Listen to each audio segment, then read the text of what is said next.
dark. We'll see.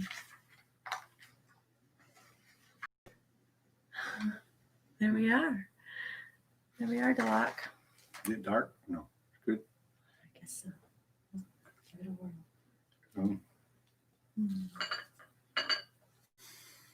Tell us who you are. We started? Yeah. So we'll do the prayer first. The whole thing. Okay. Di ko ito tiki-tiki daw basuga ko mga talak patang ikdegam DLA washishu do tumo siya. Gasuga ko mga ida hang lauti, tongue lauti, mouth lauti, and pavalu. Okay. My name is Mountain Eagle, and I'm a head man of the Washishu from the Lake Tahoe area. And I wanted to do an interview here to really bring ourselves into the clarity of this new paradigm in which a lot of us have lived for so long in a time when many didn't know we were needed. And so those of us that have been doing our work, there's a lot of the parts of that we have done that have come to the forefront of our lives. And so now that where we're at, this information needs to be clarified and understood for others so that those out there that have been doing the same type of work and same direction as which the creator and the world in which we all live in has been manifesting for us. And for us to be a part of that as a physical being and to interpret the metaphysical information and to bring it to earth, this is what we've created, and this is the foundation in which we've this work we've entailed encompasses. So now we can lay it out in specific order that can allow those of you that are listening and paying attention to this, that these parts have been clarified. So now we know what it is, what it's done, and what we need to do. But we can't do it alone. So just making a awareness of what all this is, I think is going to be a lot easier for those others to know that it's time for them to step up. It's time for all of us to step into the circle together, because this world that lived before us, it took people to make it happen. Now the world we live in now, we're letting only a handful of people decide too many things for us. And so it's up to the people in the communities, people in this country, to take care of their own responsibilities in their communities with their elders, with the adults, and with the promise of what the children are going to be learning from. So how are we going to begin this for, So I'm Denise Sheehan, and we've had a lot of conversations around what has led us to this space in history and the historical context of like the right now. The world is going through a global pandemic, and we're going through all this realization of systemic racism and white supremacy and what that has brought to us. And there's been so much beautiful movement towards Black Lives Matter. And we also have a historical context in this country that is founded on shadow, of stealing land from one race of people, stealing bodies from another continent to come here to develop this country. And there are certain organizing principles related to natural law that are that can really help guide us going forward. Like, where do we go from here? And so Delok has had this burning desire to do like a comprehensive interview about his story, the story of the Washishu, his people, and really all the people on this continent, and how we can move forward based on certain principles. So I thought it would be really beautiful for some of his personal story as it weaves in with the history of the United States of America and who the indigenous people are and what wisdom and gifts that they bring to us to help us move forward. So I was thinking that maybe we could start with a little bit of your personal story of your relationship with your mom, your dad, the elders of your tribe, and how they shaped you into being who you are today. Hmm. Yeah, it's a good place to start because um, to really tell you the truth, my memory started before I was born and before I was conceived, you know. And so as I was in the belly, I had memory, and as I came out, I had memory. And when I started to talk and walk, I was able to have the memory. And my mother, being a young mother, didn't know really how to deal with that, but she nurtured me the way that she had. But her information to me was always, it's not that way, son, no more. People aren't like that anymore. You have to learn to do things a little differently. And it was hard for me because she knew, coming from a traditional family of her own, you know, that the plight that I was going to have to face wasn't about uh, me living love and life and happiness. It was about struggle and really not knowing where we're going. So I understood that from my mother, but she also instilled the side of the culture um, from her family of the longevity of who we are and how I'm supposed to carry that on also. And my father is the same way. He instilled the compassion and the strength in me uh, to be the kind of person I am, but to live with an honor that nobody can give you.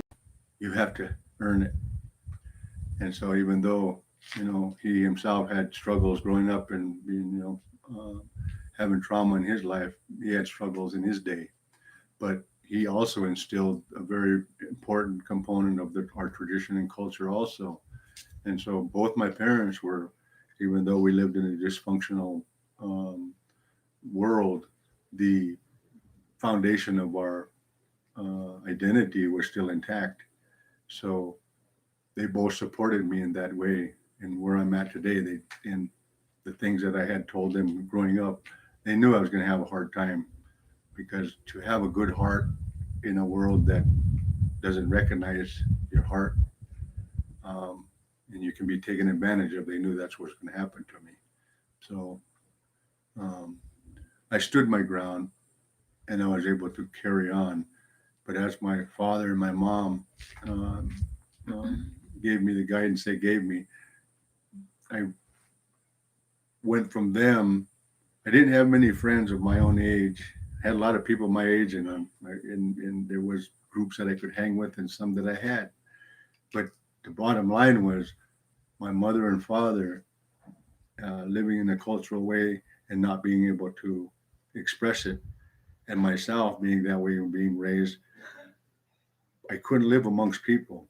I have, whenever the younger generation, I would play with them. I get tired of it after a while because they want to get in trouble or they want to do something that that was to me that wasn't what our elders would have wanted me to do because I didn't like getting in trouble from the elders. And so I would just go up in the mountains and I would be able to be comfortable that way. And as I did that, as I went into the hills, when the world that I lived in, the society, there's citizenships of people, how they all dictate to you how the world is. I believe spiritually that my mother and father, they wanted to reclaim through their dreams the family order. And so I myself wanted the same thing. So I went into the hills to preserve my belief system and what I felt. And as I did that, the old people, the grandparents, and the old people of my nation, seen me doing these things, going in the hills as a kid, and so they would always give me information about what to do. You know, you're a little young guy. You're too small to be walking in the bushes by yourself. You carry a sharp stick with you, so at least you could fight off the coyotes or mountain lions or whatever trying to get you. And so, but they always watched me growing up. And so I was always instilled with the foundation of wanting to do what my elders and my mother and father's family would have wanted me to carry on, uh, from being connected to the family the way I am as a responsible party. Mm-hmm. So it really made an impression on me for my elders who couldn't live the life and who grew up seeing trauma, seeing their elders, their parents, grandparents killed in front of them, and for them to be protective of me and telling me to watch out. But I'm like the rest of the people before me, the old people, that I'm not different than them, and I'm saying that's why I represent myself the way I do, just because of growing up like that, Mm-hmm. being connected to family. Yeah, you touched on some really important facets of the historical context of your tribe and why there is that caution to be, to be safe and guarded and not, not step into visibility and whatnot. So I know a lot of people are aware of some of the atrocities that happen with regard to our indigenous people, but I think it would be helpful for you to provide a little context of that, of the boarding schools, of commodities and whatnot. Our whole lifestyle. Yeah, like what the state of the tribe now based on the historical context. Okay, on the historical context, what happened to us historically here physically was in 1859. This area of the Washoe, they wanted to create the county seat, and they had to eliminate the indigenous population first. So they ended up having a war on us, and they came and wiped us out in 1859, 1860, and that's when the county was able to create its foundation for its statehood. And so now, by us being wiped out like that, our history, the first 3 years, was just trying to stay alive, living in the mountains. They wiped out our food source. They destroyed our villages, and they just eliminated us from the population. So as we lived in the mountains, those 3 seasons, a lot of devastation, a lot of hardships, death, because we have no blankets and no food, no nothing. We had to rough it for 3 years, 3 seasons. But then after that, our people started coming out of the mountains again and going to live amongst the ranchers that had settled in these areas before they had the war on us. So we had actually made friends with the local immigrants that had came to this land in the beginning before the war. So we were friends with them. And when we went to war, we still maintained the friends, even though they tried to wipe us off this earth. And those friends, those other ranchers, gave us jobs, gave us a place to live. The women cooked and washed clothes and took care of the ranchers, and the men worked in the fields and worked on the ranch, And so everybody kind of started to thrive again and live again. And so for us to come out of the mountains and start living, to create the lifestyle that we lived back in the old days was, I don't know, pretty interesting, because after you was wiped out, and to reestablish yourself is where do you start, And so in 1936, we adopted a constitution given to us by the federal government to be a recognized tribe. And so as our council, our traditional council was still trying to maintain some kind of clarity of what we could do for the people, this constitution gave us the ability to organize ourselves and be self-governing. And so that was like the turning point for us, to bring ourselves back to a state of being. But being under trauma, being under duress, having a self-governance ability now, none of the native people, none of the old people would do things on their own because they've already been traumatized by the dominant culture telling them that you're dead, you don't belong here. Now they want to give us a constitution that's telling us we can operate. Well, every time we made decisions, we always had to go ask because we didn't know that we could do it on our own. And they would ask BIA. And BIA was the Bureau of Indian Affairs, which was created by the Department of Defense. So BIA wasn't there to help us, it was there to pacify us so that the federal government didn't have to deal with us directly, which they were dealing with us directly through the Department of Defense under this BIA position, Bureau of Indian Affairs. And so by us wanting to do something to help our people, we were constantly letting the BIA, letting America know what we wanted to do, and they would always turn us down. Well, you can't do it that way. You can't do this. You can't do that. And so we only done what we could. And so the things that we were able to do was to function in a world that's dysfunctional. And so that's what our maintenance had been. And now we have commodities that killing us. You know, the food source that we're eating is got, you know, it's been stored in warehouses to where the sugar, you know, content is really high. And so everything we're eating, we're constantly getting processed foods that take you away from health and take you away from spirit, because we know that food is vibration as well. And when they wiped us out, it was right before that, I think in the 1920s, when they made it against the law for the native people to hunt and fish and gather. So they took away our food source to be able to sustain ourselves. So if we were to survive, we were going to have to live under the same commerce that the rest of the world lives under.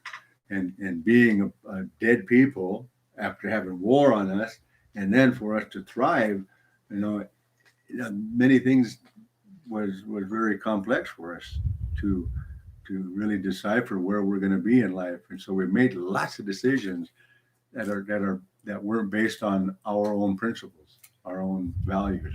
They were based on what was being given to us so we can survive. And the boarding schools were a huge part of that as well, because children were forcibly removed from families, from culture, from language, from tradition, were punished for actually speaking their own native language, isolated from everything that was familiar. And then what was the phrase for boarding schools, like to save the Oh yeah, to save them, kill the Indian and save the man. right. And so in doing so, we created the whole generations of traumatized people who then go back into the community and don't know how to parent and don't know how to function within traditional ways, and carry that historical trauma back into the community. And the interesting part about this is when we talk about this, the flip side of things is when you take something away, something else is replaced, taking you away from what you know to do. So after so many years, so many generations, you don't know how to do it because nobody showed you how. Right. And so for us, like the boarding schools, for example, save the man and kill the Indian.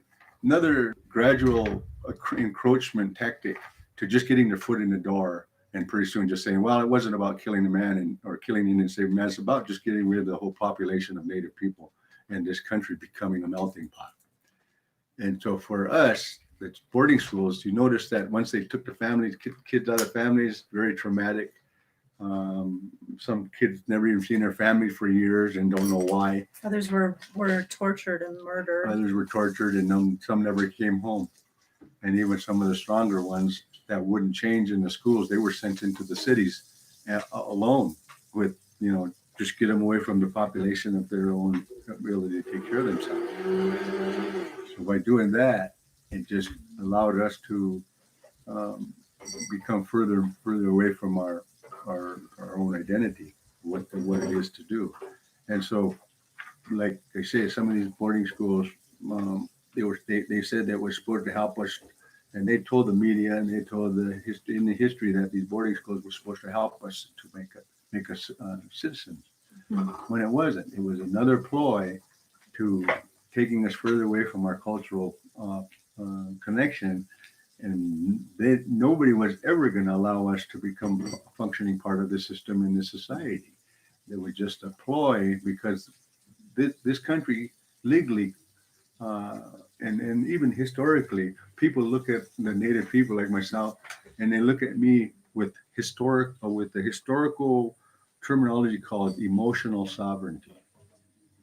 That means you believe in what have happened to me. You believe that I was what I was, and you believe that everything that existed before anybody came here was true, and everybody feels for that. But legally, there's no standings in that.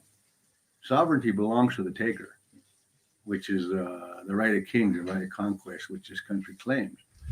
And so that is a false pretense because it doesn't exist. It's not real. But being a traumatized people and always continuing to be under fire, we learn to take handouts like this so we can survive with the put your hand out like this.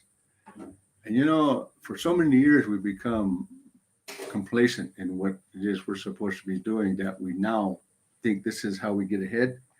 The entitlement level now, everybody's being born into these communities and they say we're Indian and we got entitlement, we should have this, give me this, give me that, you owe me a life.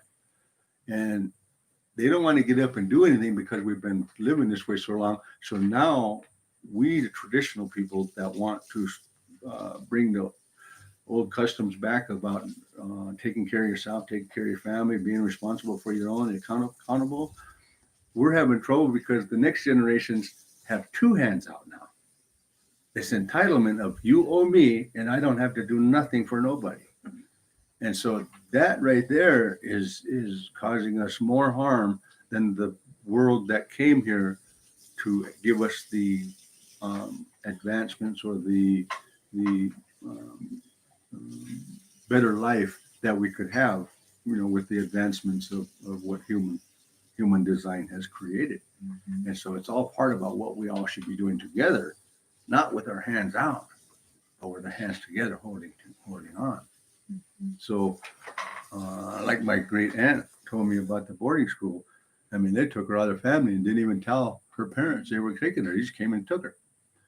And so Native people didn't fight back then because, I mean, our women could be raped and we had to watch, I mean, these people that did these things, they stood on some grounds of saying they were religious and they were God-fearing people and they were doing this because they were told to do this stuff. And it was white supremacy. Yeah, white supremacy again. But, again, that's another divisional aspect of one person being blamed, one group being blamed. They may all have started from that, but now we're into an agenda where it's just darkness that's trying to take, and not giving any light back to the earth. Right. And that's what it really means to be on earth, is to not have a division and to carry our light in every aspect of this place. Mm-hmm. And so, like you say, with the boarding schools and all these different parts of what had happened to us, it's taken us away from what our reason that we were here to practice, but it's also given us the ability to know that what we are bringing back, what we did have, that now we can share with others, and now we can become even a more stronger version of being human, because we're not leaving other nations out. We've all come together as one nation. But my nation here, of the Native First Nations people, we're being excluded from the whole historical content. And when we are talked about in history, all of this stuff isn't said. All of this information isn't said because they're speaking on behalf of me. I've never spoke for myself yet. Nobody wants to hear it because they say you're Indian. No, I'm not. I never was. None of my family were either. So every law exists in this land doesn't exist for the First Nations people. It was all a made up story. So the designations of American Indian or Native American are really misnomers, because you were here before America ever came here. And the whole designation as an Indian is so confusing because there was some connection between East India and indigenous people here, which was kind of a made up context. Yeah, I always say this when I was younger, and I think about it now. People used to say, well, uh, people, what really happened was Columbus didn't really mean to come here. He just found they were asleep on a boat and starving, and they crashed on the rock, and they ended up here, and they thought they was in India. Well, that might be true and all, but the standings in which people came here, I think there was an agenda of why they came here, because there were history books written about the people in this continent way before anybody had ever come here, and they talked about the noble savage. And when Columbus got here, do you notice that the history books changed? There was no more noble, because you can't take over land from nobility, but you can from a savage. So by eliminating the noble savage from their historical content, now they're able to plunder and say that the reason they're doing what they're doing was because of less than human flaws in their process. But for the real bottom line of where we're at, was Columbus came here, and we all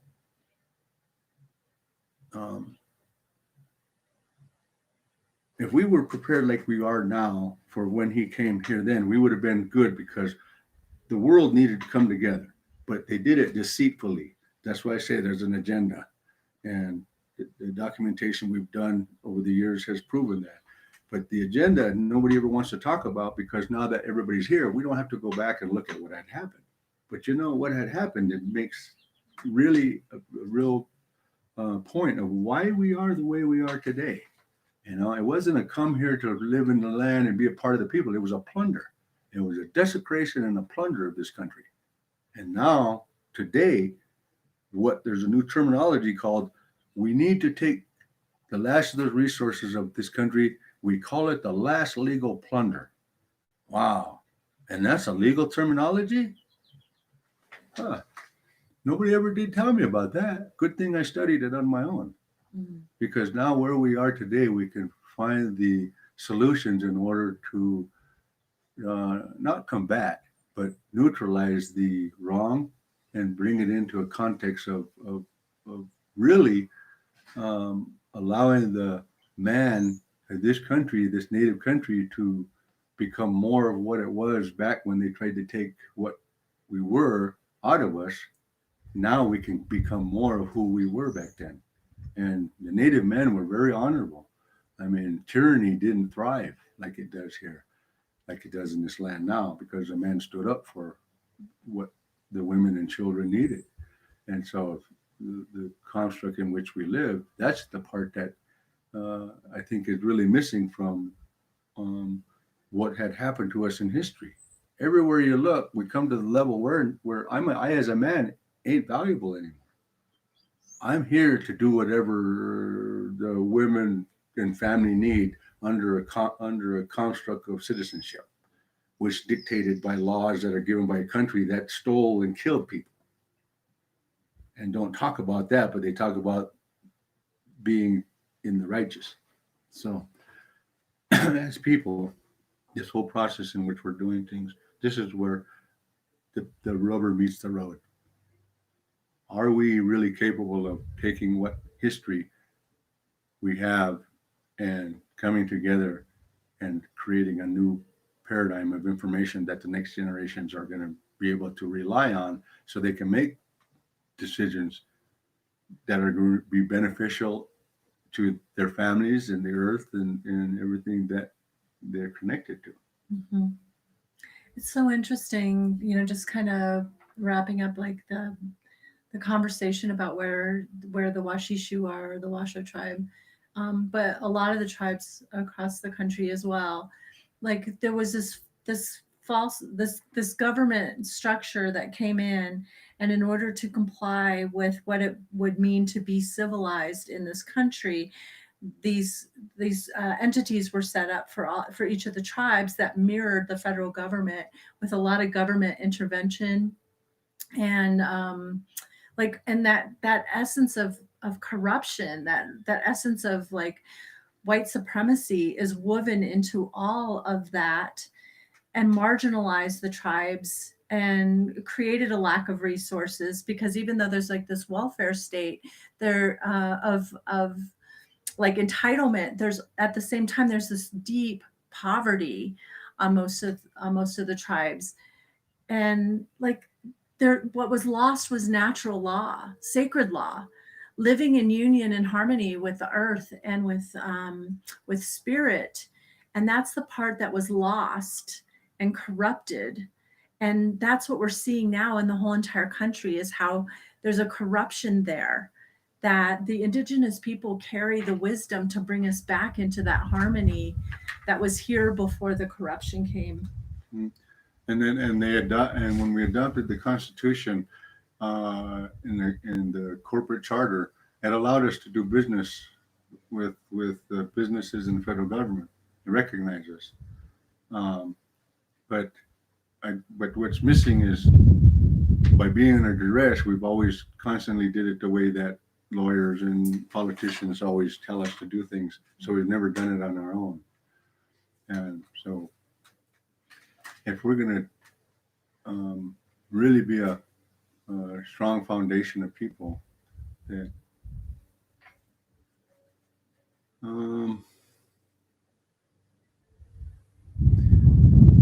mean, it comes down to this. Tribes back east, a lot of tribes have adopted this constitution. It's a generic constitution to tribes operate with the federal government, and other tribes got different formulas. But the document that we had that has to do with us self-governing ourselves, in the beginning it was over 38 pages thick when Congress gave it to us. And when it trickled down, and by the time it reached us, it was only 7 pages, 8 pages.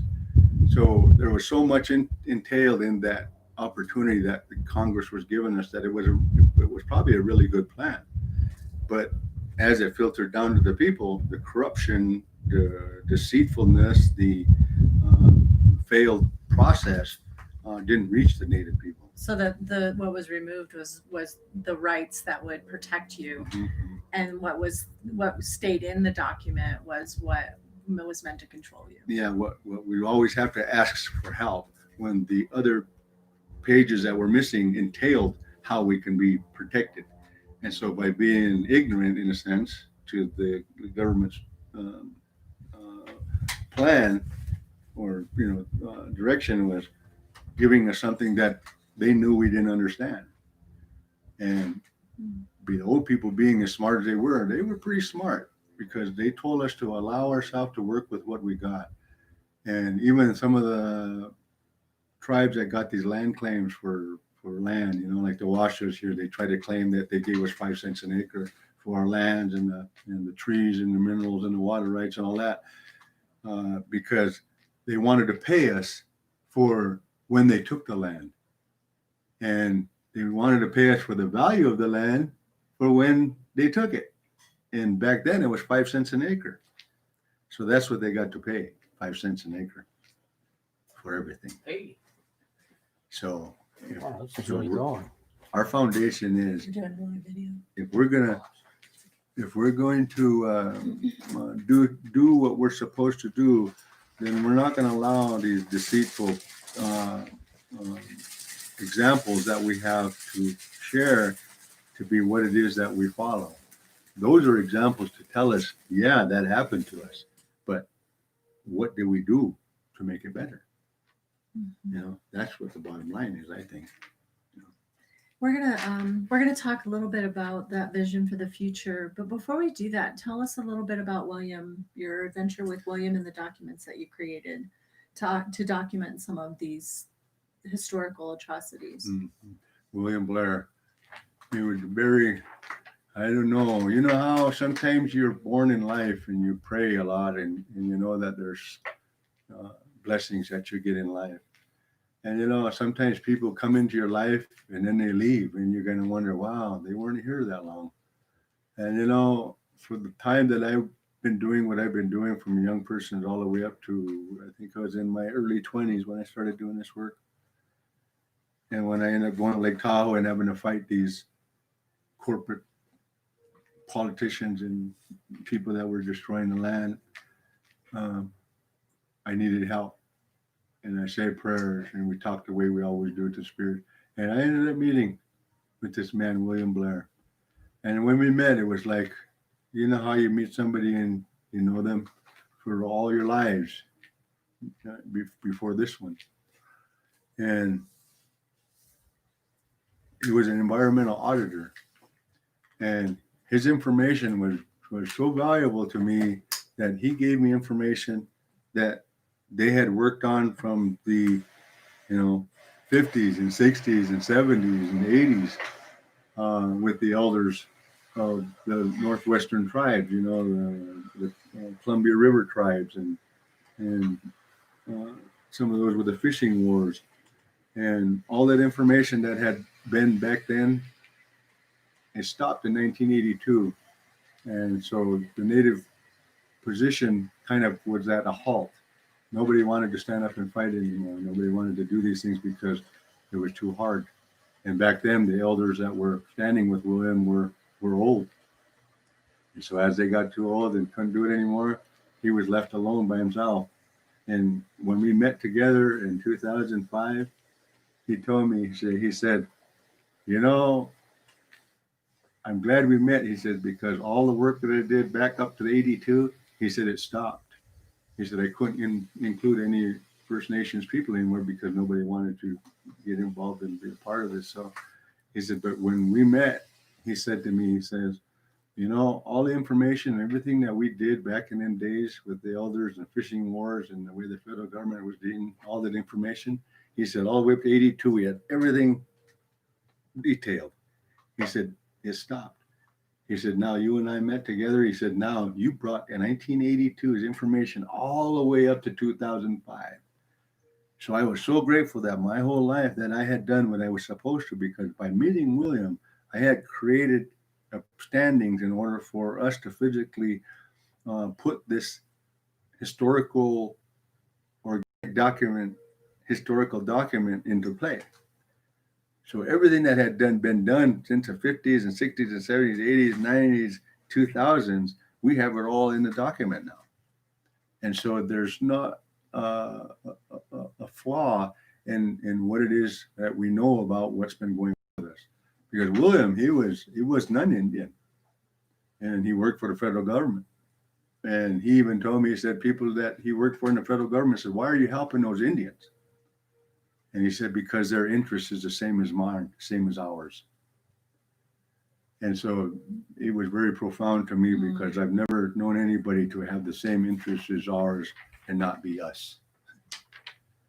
So, and as he came and we done work together, we traveled to different tribes and did interviews with the intrusions on people and put these things in a document. It was very valuable because there's many tribes that are entailed in this identity theft document that we'll talk about, but it has to do with filling in the blanks. And as me and William did these things, I watched when we dealt with lawyers, and I was standing next to him. The Indian lawyers would give William a hard time, and they would tell him, what gives you the right to ask those questions? And he looks around and he's seen me and he says, well, this is my client. And I looked at them Indian lawyers and I said, yeah, put my arm on William. And I said, every good Indian should have one. And for me to say that was just to lash back because they had no right to say that to William. And lawyers would do the same thing to me. White lawyers would come to me and say, who are you? And what do you got to write? Blah, blah, blah. William would stand up and they'd tell him something. Oh my God. Then people would look at me differently and they would treat me differently. Mm-hmm. So we did a cowboy and Indian thing, I used to call it. We used to call it. People in this country didn't know how, the good old boys didn't know how to deal with us because we had an Indian and a cowboy together.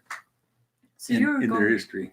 You were going around the country and you were meeting with tribal elders and all kinds of people to talk about really complex. Yeah, and to get the interviews so that we can compile this information into a complete form to where any tribe in this continent can read it and know that not only their information is entailed into it, and even if they may not have an interview, some of the interviews in there already tell about the story that is happening to others in their country.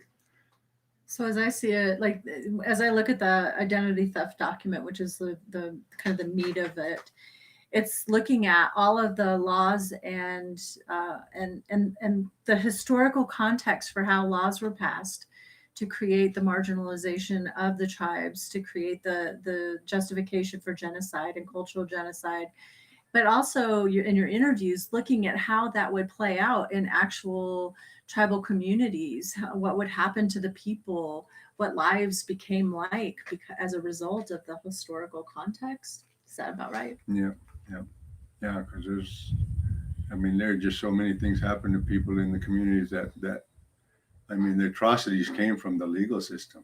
It came from those that were supposed to come in to help. Right. Even like the beef, the Lakotas, they were talking about the one story there, that they talked about America giving the Lakotas beef. By the time the beef got to them, it was rotten because the people that were giving it to them didn't like Indians. Mm-hmm. So, how can you write a history about how great you are and how this country wants to become great again when it never was? Right. It never became great yet because we all aren't together to make it great together. So in order for this country to become great again, it has to first become great once. Yeah, agreed. So I lost my track. So do you want to talk about, there were 3 different documents that you did, the Sacred Estates? Yeah, with the Sacred Estates document that we did with my elders here in Washoe country was a Sacred Estates held in the land document.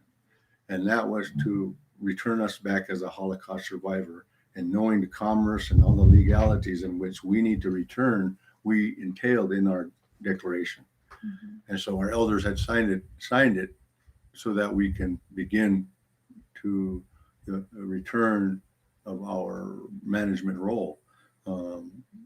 We still haven't gone back to that because of the controversies that tribal governments have not wanting the traditionals to be included in the decision making, because this corrupt version of tribal governments, now they take in all this money, buy all these jobs, but they don't do anything. Mm-hmm. Almost like the forestry, the people making fires so they can feed their children.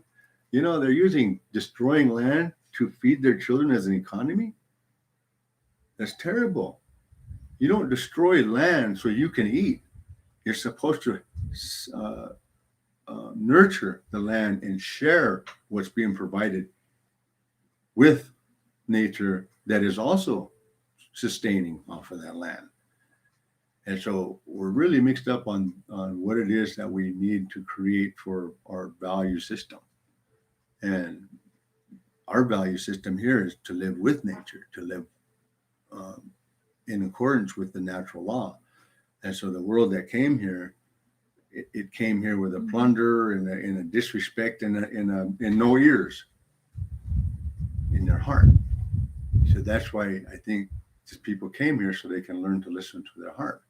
But first, they have to be able to understand that in order for us to begin this path, the First Nations people need to stand up as a whole body of a nation that takes care of itself. It doesn't point a finger at anybody else. It just does what we're supposed to. And as we do that, the world that we would want to happen is going to happen, because we now have find the alignment or the balance place that's going to help us to do that. By us being excluded in the very beginning of this country's building, well, actually, you can't really say excluded, even though they took elements of the Iroquois Constitution and formed their own governing system, and they left us out of that Constitution as the right to live and prosper. Back east, when the Native people were starting to survive and they were starting to get land and homes, they even had slaves. And again, after we started to become modern people, the non-Indian people didn't like it again. And then they turned around, and that's where the Trail of Tears came from. They said, we want that land. We look at them. They're taking care of that. They got lots of good stuff over there. So now they want to take it after they had already taken everything.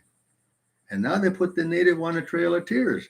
And is that historical information put out that way so that people can understand it? No, it's put it out there because it was a plight of America just to keep moving natives off the land so that they can make land for themselves. When it's not true. That's not true. And to think about it today, after that Trail of Tears and now all these atrocities, now we look at it today, they're even talking about population control because there's not much land left and it's going to be overpopulated.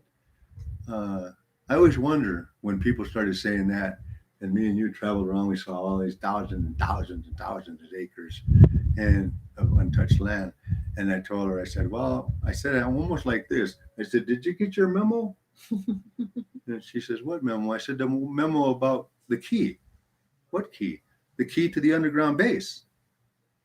Because America has been connecting the underground bases so that eventually when this pandemic type thing wipes out the air goes bad on the top of the earth, people are going to go underground and survive. And so for me, when people talking about population control, I want to know how many people got their memo. I know I didn't. We weren't invited to the party. To the key party. Yeah. And I'm Deloc. But by thinking about that process in which we're talking and allowing people to express this, is just allow those that are listening that have this agenda to say to themselves, those people are pretty smart, but we've already got them in fear-based dependency motivation, so then they'll do anything we tell them. So that's why media and all these aspects of information are flawed, because they're only telling you what the agenda wants you to hear. And we all know that what we're seeing and what's happening to us is not the same as the agenda that they're telling us. It's the unsaid agenda. And there's so much coming to light right now, and I think there's a lot more that's going to be coming to light. Mm-hmm. Well, that's why I was glad for William, because even though he's gone now, he gave me such clarity and information that, he was under fire from his own people because they want to know why he was helping us. They don't have any money. I think that was such an important point you made, that when William said that their rights are their interests are the same as mine, meaning Indigenous and white people have the same interests. And I think that's what, like, we've talked about the identity theft document in several other contexts before, but that was the document that outlined the historical context for genocide, cultural genocide, for marginalization, all of these different agendas. But there's a piece of it where that's tied into this bigger agenda, where we're all in it. Like, we've all become at the mercy of political, economic, corporate structures and corruption that have kept us all enslaved in a certain way. And not free and not sovereign. So it's not just a matter of protecting Indigenous rights. It's protecting all of our rights, all of us standing up and being part of creating something better, that greater America that hasn't existed yet. I think it's a prime opportunity for us right now to actually do that. I mean, Trump, even, for example, when I can tell you this story at the beginning. Trump said something on the news one time about his opponent. What was her name? Elizabeth Warren. Elizabeth Warren, yeah. Pocahontas, he called her. He called her Pocahontas, and he said, "I'm more Indian than Elizabeth Warren or Pocahontas." And I thought to myself, he's right. You are more Indian, Trump, than I am, because I'm not Indian. I'm not an artificial being. You are, because America is made up of many different cultures from all over the world.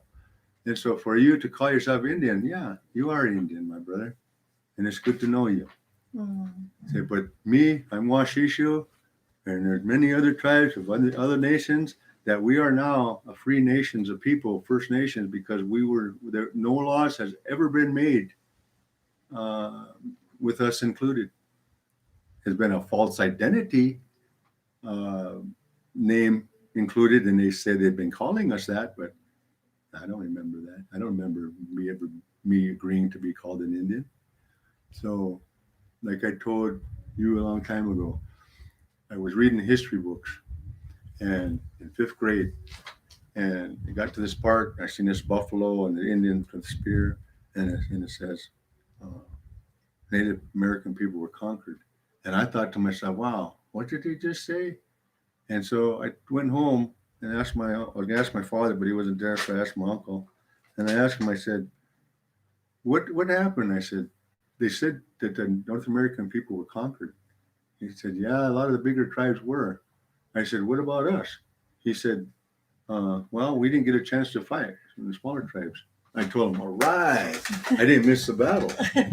So, by not missing the battle all them years, I survived today to today to where when we did this document, do you know that we won the battle?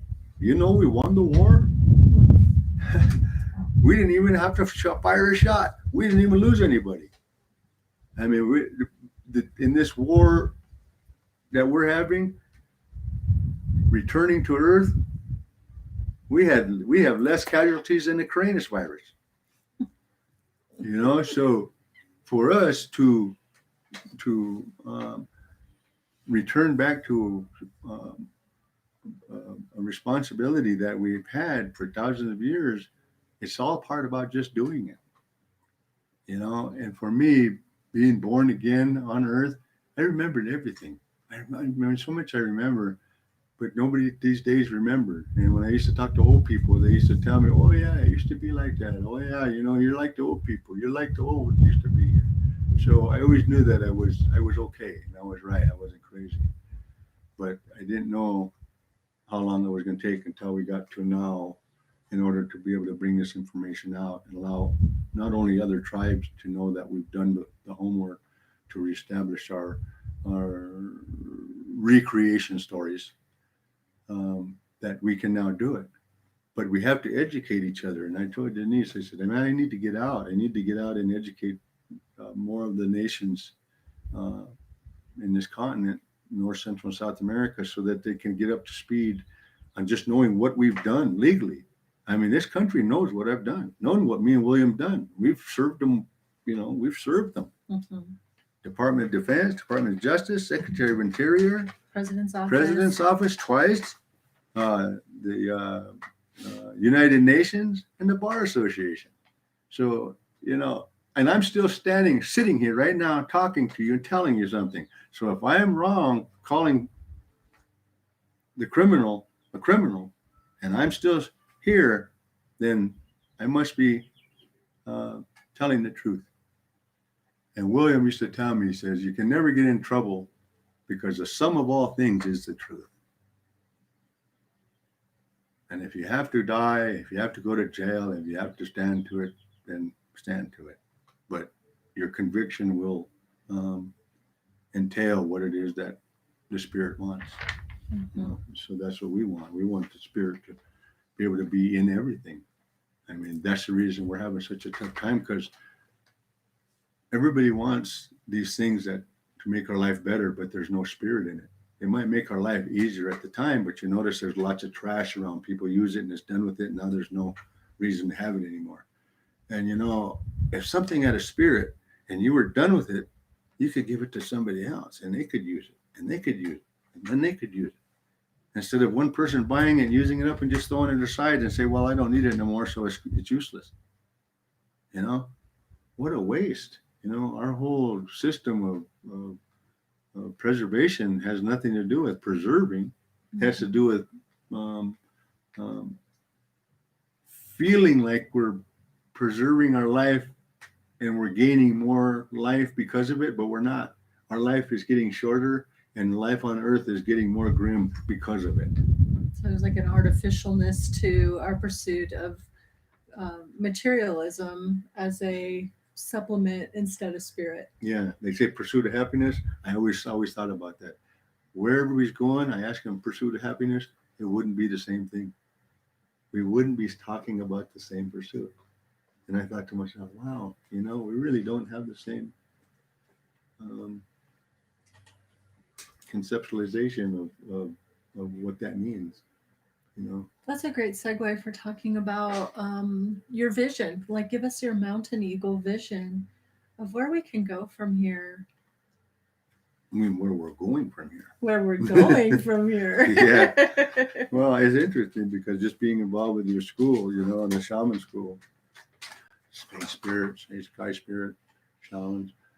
In this world today, you know, I've lived my whole life knowing that I can pretty much tell you the future now because I'm living in a time and where things are changing. So I can actually see those changes. And so, but the part about what I'm really seeing is my whole life, I always believed that the native people of this continent were equal partners with these people that have come to this country. I would walk into town and I would feel like I'm walking in a foreign country because all these buildings, everything just really seems odd to me because I'm used to nature and animals and everything. And so by being that way, I see that. And so now, after all these years and absorbing all this information, I see how the native people can actually become part of the equation of this country. As this country developed itself with the principles of the Six Nations of the Iroquois, this country is already living under a construct of Native American, First Nations, amoral position. So if all we have to do is bring ourselves up to the level of competence to the country that encroached in our country, invaded our country, and now we are equal partners to where our ability to stand equal to this country, both in commerce, land, money, food, then at that point, the position that we Washoe have had for thousands of years in this country, in my country, for sure, there'll be no homeless and hungry. Because if America wants to have homeless and hungry in its matrix, well, once the native people return back our position of we're living on ranches, we're living in houses, we're living on our own properties, and we're able to take care of ourselves, we're going to take care of those homeless and hungry in America because there's land, plenty of land for all of us. And the native people never said anybody shouldn't be here, but some persons are saying that we shouldn't be here at all, and they own everything. And that's pretty selfish, if you ask me. So for us to return back to living in this world that we're living in, we're going to have businesses like the businesses we have here, Tires Plus, Taco Bell, you know, but our Taco Bell and our Tires Plus is going to be really not much money you have to pay for getting service because first off, the native people really don't need money to live. If we're taking care of ourselves on our own land, buying food and that, then what's the money? Really nothing. It's about part living in the matrix of the civilized world. And so we can charge lower prices. We can even do trading so that people have goods and services we can trade back and forth for these things. So the value of the dollar will definitely go down. But for us, it's not really lessening the dollar. It's actually allowing ourselves to realize we work for somebody. We work for the spirit. And I always say when we create this brown White House that we're going to be working for President Spirit. And President Spirit says to everybody, well, we're going to have to tax everybody. And all the tax we tax on the native people and everybody that's within our land base, all the taxes are go back to nature. They can go back to water, air, land, animal, plant. And so everywhere we look, the beings being human are putting resources back to help those areas that needs to be protected, need to be taken care of, but also those areas that's been destroyed and not being repaired, and to prevent any other desecrations to happen at a later date by being included, by being a part of these meetings and gatherings and whatever. But the part about America and the natives is the native people are going to be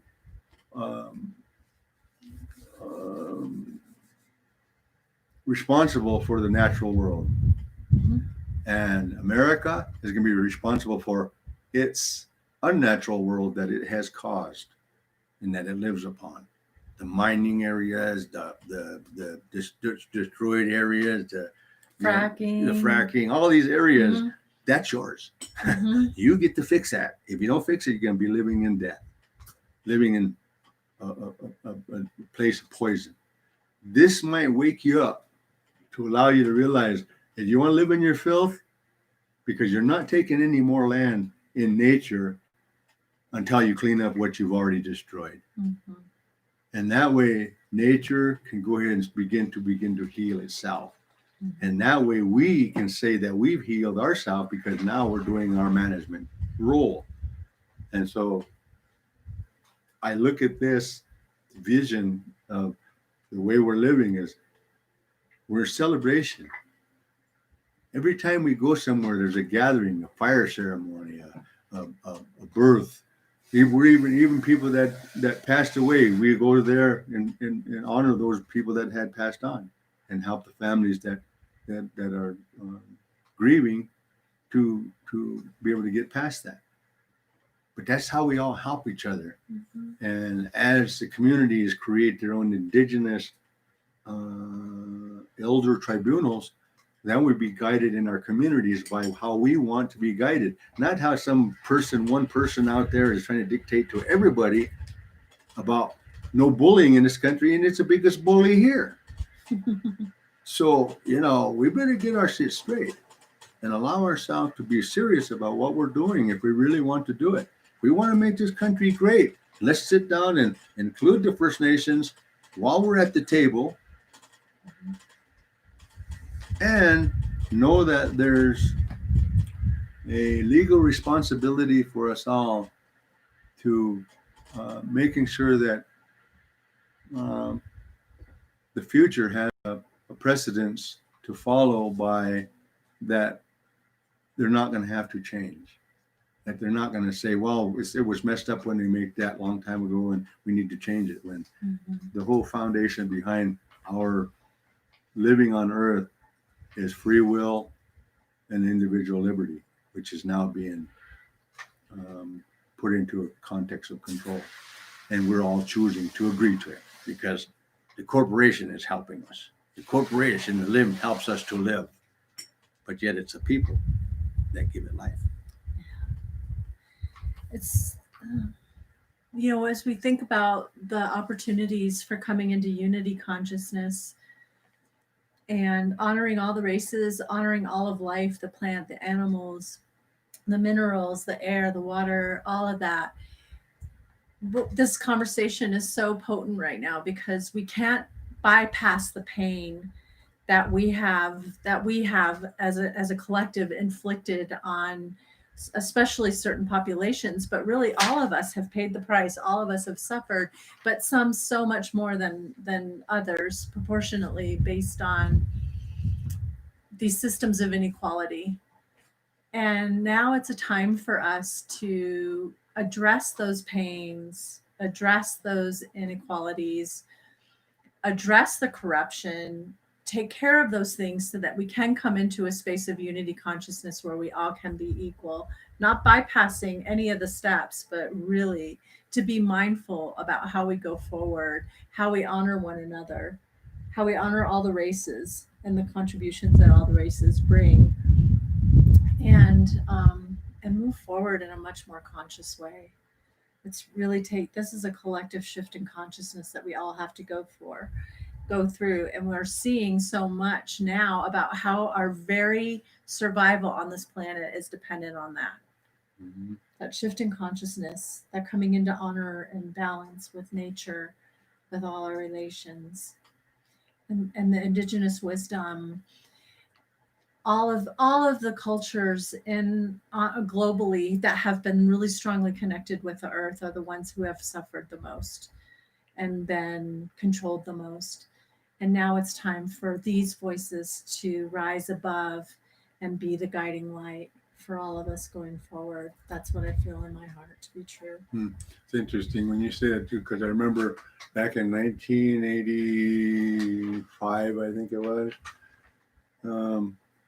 I was friends with a young Indian boy, and he was 5 years old when we met. And when next time I saw him, he was 18, 19 years old. And um, he was out of, his dad was from the Cree people out of Canada. And he was telling me a story about the community up there. They have a big longhouse that everybody goes into the community, the town, everybody, both non-Indian and Indian. And they go in there and they allow the spirits that have passed on, the crazy horse and Jesus and all these entities that have lived on earth, they allow them to come into the longhouse and allow the people themselves, physical people, to ask questions of those spirits. And the native people are the interpreters for that. And anyway, he's telling me, he said, this one gathering they had was interesting. He said, because he said, everybody started coming into this building. He said, there was two Caucasian people sitting right in front. And he said, the elders, they were all sitting there, and they knew that there was something up with them because they stood out, you know. And there's other Caucasian people in there too, but those two stood out. And he tells me, he says, now, the chiefs told everybody, okay, the spirits are all coming in now. Everybody be quiet. And we got to get prepared for asking questions. And he says, Crazy Horse and Joseph and Geronimo and even Jesus Christ showed up for anybody that want questions, you know, of him. And so they went silent. He said, open it up for questions. And he said, okay, anybody have any questions for any of the spirits? And right away, both hands right in front with the two Caucasian people. And the chief said, well, he picked on one of them. And the one person said, well, our question is in two parts. And he said, the first part of the question is Jesus Christ, or is our questions for Jesus Christ. Jesus Christ, are you going to come back and save the world like all these churches are saying, where all these masses of people are going to pray to say that you're going to return? The Messiah is returning. Are you? And the second part of the question is, if you're the Lord of the human, then how come you let what happened to the native people happen? And so I went silent. And pretty soon the chief spoke up. He said, this is what Jesus Christ says. He says, he really apologized to the native people for his brown brothers and sisters for not coming to their aid sooner. He said, but he knew they could endure a lot. He said, because he was busy doing something else. And he said, when it comes to all these people praying for me to return, he said, I am going to return, but I'm not going to return how they think I'm going to return. He said, I'm returning and I'm going to be living with the native people, Indian people. He said, because he said, the reason I'm not coming back the way like people think is because I remember what happened to me last time.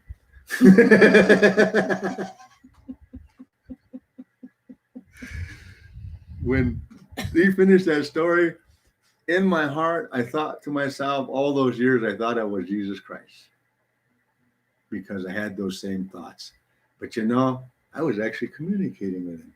Mm-hmm. You know, so he was telling me these things and I was listening. And now this young man tells me this story, and all of a sudden everything made sense. And I go, oh my God, it's such a blessing to be such an open book messenger, receiver, because for so many years, different parts of messages that have gone in my life has entailed me up to this point today. And right now today, there's not really much that we don't know that we can do. What we don't know is how we can do it together. You know, that's the hard part.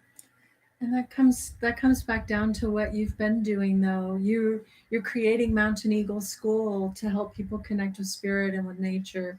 You've been sharing with our students and Sky Spirit Shamans, helping people come back into alignment as stewards of the earth and as honoring the circle of life in the way that we show up, of doing our own work on the inside so that we can be better allies and support to nature. and to all our relations. You've been doing so many beautiful things that help us, and I want to touch back on something you talked about amoral. We This morning we were talking, and this is something that we bring into our program that we teach for Sky Spirit Shamans, but we talk about how morality is when we blindly follow, or when we just follow the cultural norms, the laws. We just do that without ever questioning. We just show up in that way. Immoral is like the opposite. It's like the rebel. It's the one who doesn't show up in compliance to anything for no particular reason other than to be different. But amoral is a really important thing because that is about discernment.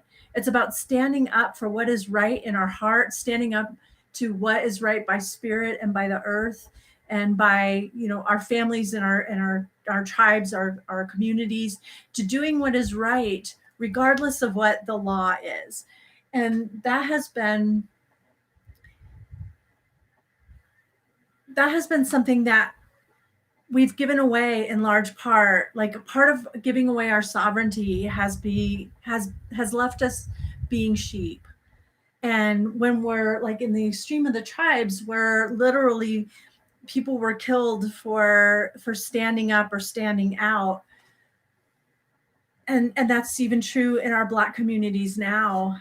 And like, it's just a time for us to come back into that amorality, to be more discerning, to look at ethics, to look at integrity. Integrity is like the most important value that can ever be. We need to stand for what is truth and what is right. And we're seeing people rise into that empowerment right now, to not only stand up for themselves, but to stand up for one another. And that's what we're talking about here. Yeah, because integrity is something you don't say, but you have 100% integrity when you walk into the room. It's up to you to decide how much you don't want of your own integrity, and you never return your integrity. If you do something you shouldn't be doing, you're the one that lost your integrity. Nobody's ever going to gain that back. You can apologize all day long. You can say you've done all these things, but integrity comes with your actions. And as we do what we do and our actions become more clear, we'll find out how unintegral we all are in some of the things we do. Because as long as we are in benefit as a being, then it's okay. But as a being human, those decisions aren't the same. Because the nature and all life has to benefit from our decision, not just ourselves. And a lot of Indigenous people have been reluctant to share their wisdom because of that fear of persecution or of losing ground, of being misunderstood, taken out of context. I mean, I can't speak for all Indigenous people on that, but there's so many reasons why that information would be guarded so it would not be misused. And I really appreciate you for your willingness to share and educate us. And I know that in the last several years that I've known you, that my consciousness has expanded, that I am much more aware of history and of potential for going forward.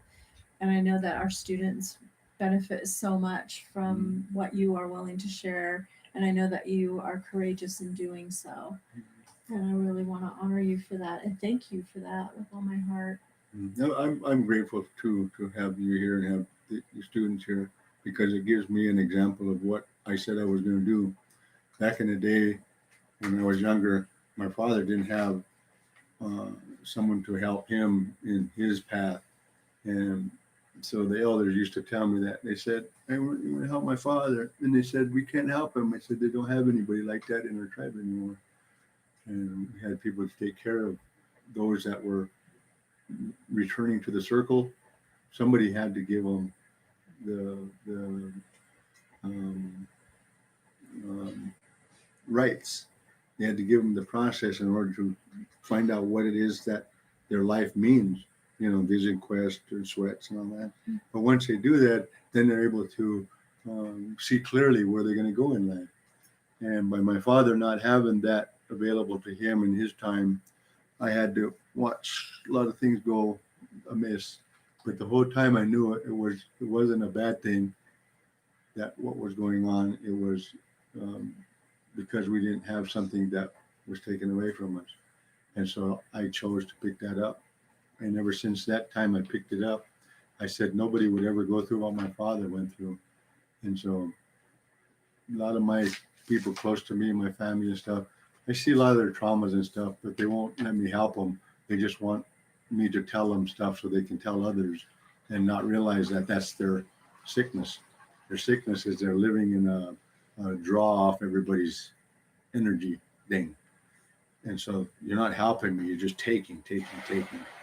And since I met with you and met with your students, I met people that aren't takers. I met people that didn't realize they were taking. And when you give them a description of what taking and giving means, they become givers. So it's not about us being bad people, white people being bad, or black people being bad, Indian people being bad. It's about us not having the information to be the best we can. That's what's missing. But that was the agenda of what the world we're living in, is to take away our ability to make decisions for the best for all. And that's why the law, I always willingness to say this, law means land, air, and water. And I said, well, what does laws mean? Land, air, water, spirit. So that means that the legal system is claiming the right to speak on behalf of those things. They have taken my management responsibility and now claimed it in their legal system that they have no culture and tradition to claim it. So my tribal government now is claiming, the legal side of the tribal government is claiming culture and traditions, and they tell me what I can and can't do, but yet they have to come to me and ask me what it is we did there. You know, it's so interesting how everything twisted around.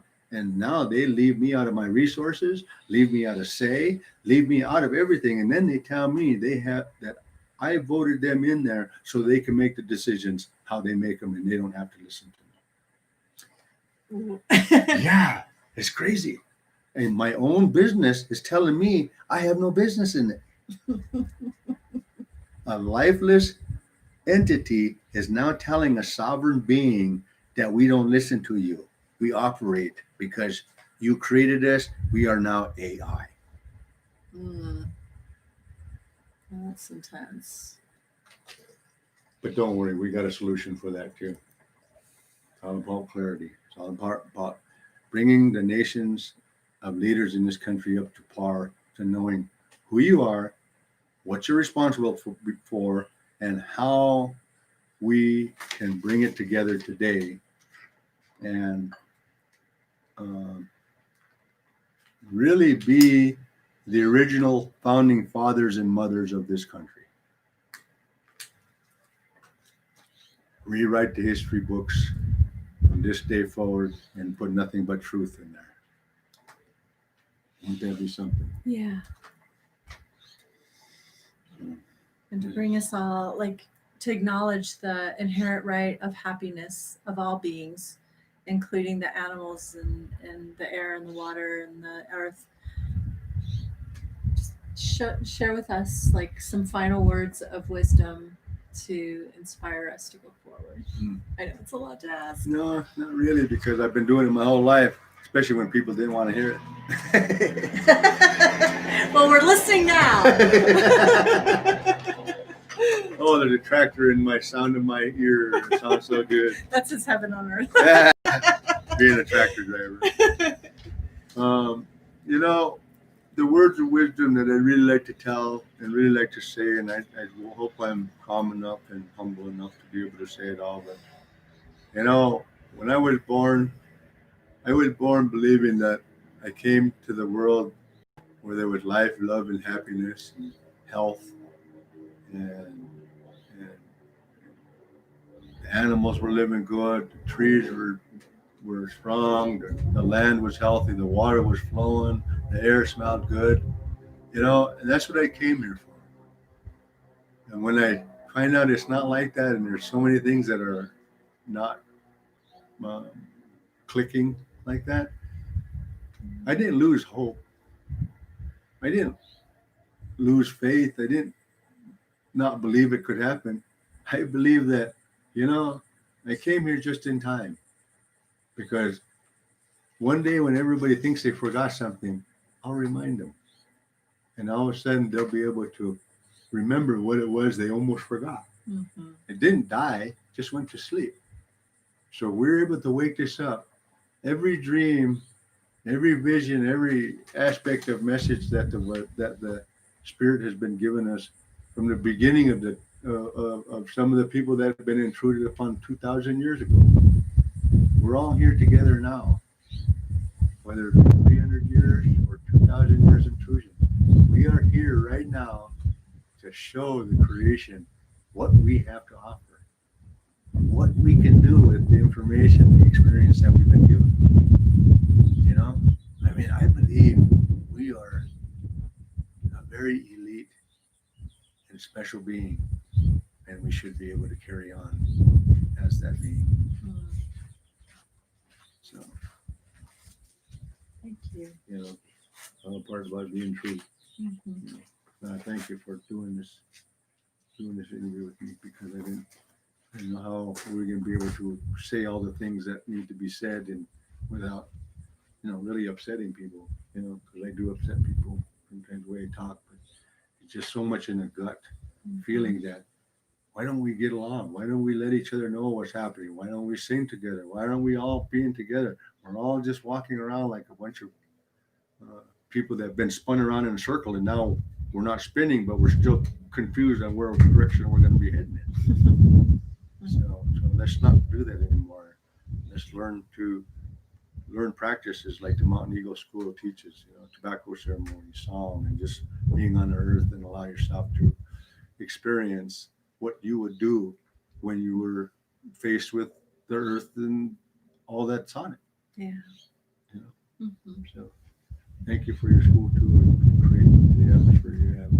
It's been very powerful to have some place to help nurture that seed that's been planted. We're very blessed to have you. Good job. You too. Thank you, Delak. Thank you, everyone, for joining us now and in the future. We are so grateful for your willingness to hear these wise words from our brother Delak. Thank you. Much love. So many blessings. Oh my God, how long?